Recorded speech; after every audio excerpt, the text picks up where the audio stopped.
Hello everyone, and welcome to episode 2 of the Personal Finance Boss series. In episode 1 we explored managing costs and short-term cash requirements. Today we'll focus on how to grow your income by investing wisely.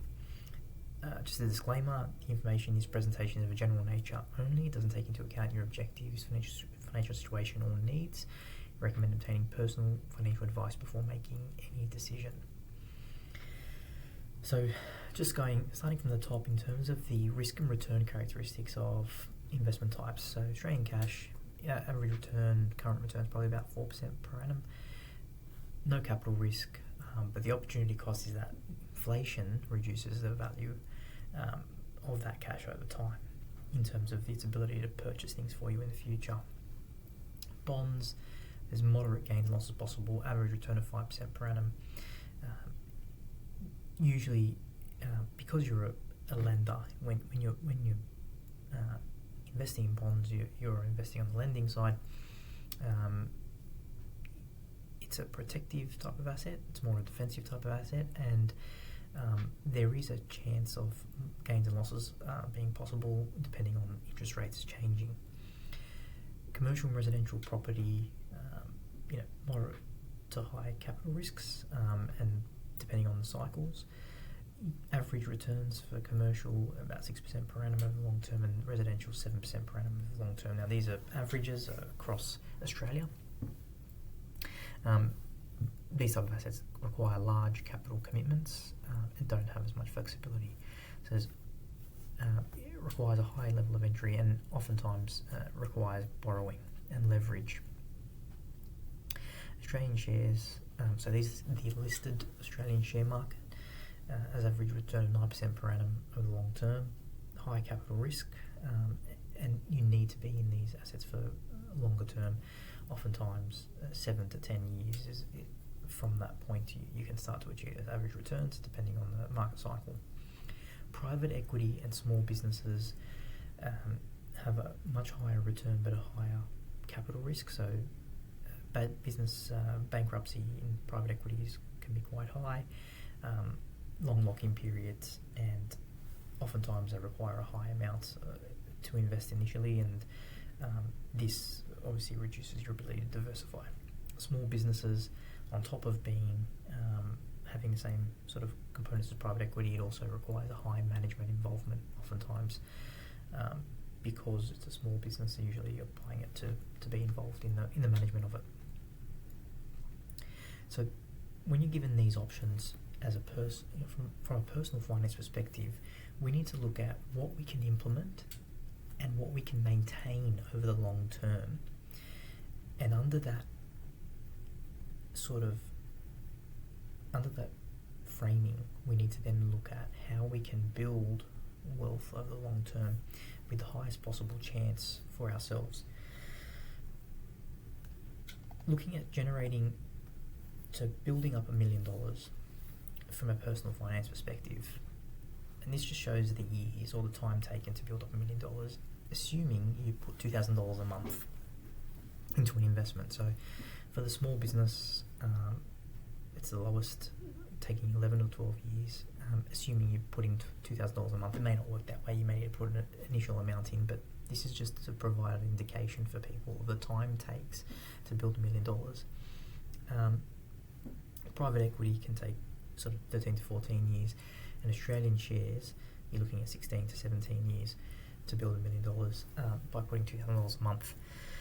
Residential and commercial property, I'm going to look at differently in the next episode.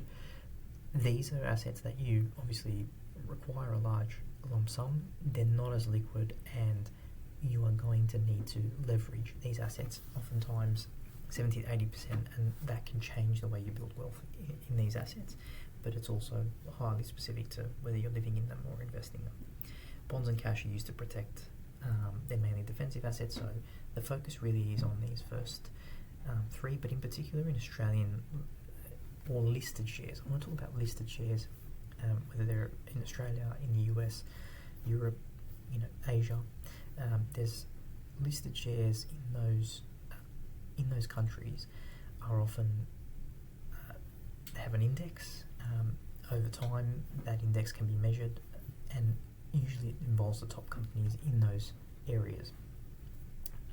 Because this is an Australian show, I'm focusing on the Australian shares, but the same can apply for other countries that are Western democratic nations in most cases, and also other nations that have successfully implemented share markets in a more capitalist type of way.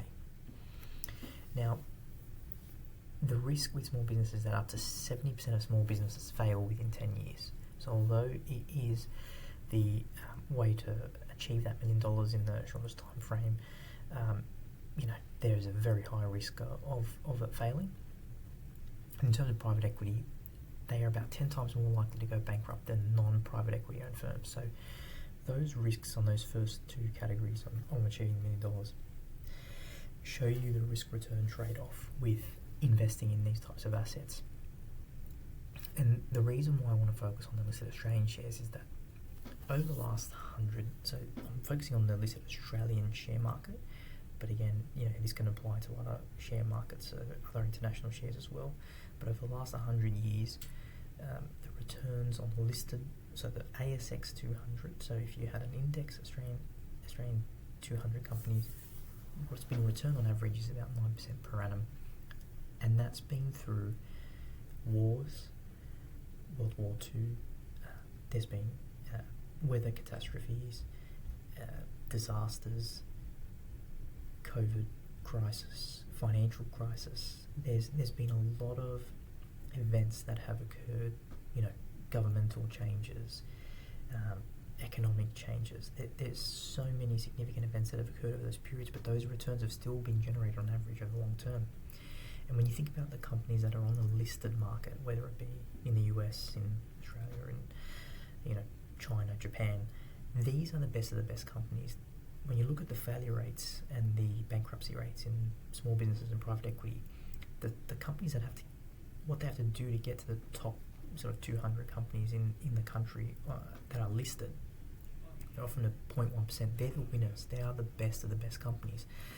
So from a perspective of something that you can implement in the short term, implement right away and have access to, something that can be done for the long term and can deliver success over the long term with the highest percentage probability, you're looking at the listed share market.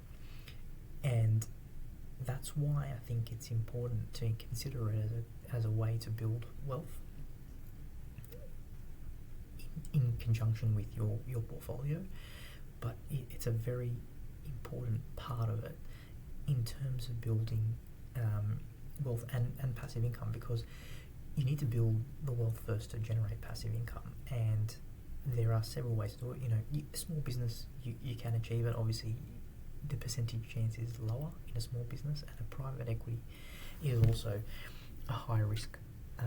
But because you're picking some of the best companies by just investing in an index of a blue chip type companies, but in the Australian market or international market, you're able to access the winners and give yourself the highest probability of building wealth in your portfolio in that category, investment category. So just wanted to give that key takeaway for episode 2 when you're looking at, now we're looking at building wealth because we've looked at our costs and we've improved our cost efficiency. Now we're looking at revenue side, if we're looking at it from a business perspective, for our personal finance enterprise. Building wealth, you can do it several ways, but you need to take into account the risks to achieve those returns and what gives you the highest probability over time that you don't have to think about and can do on a regular basis consistently over the long term.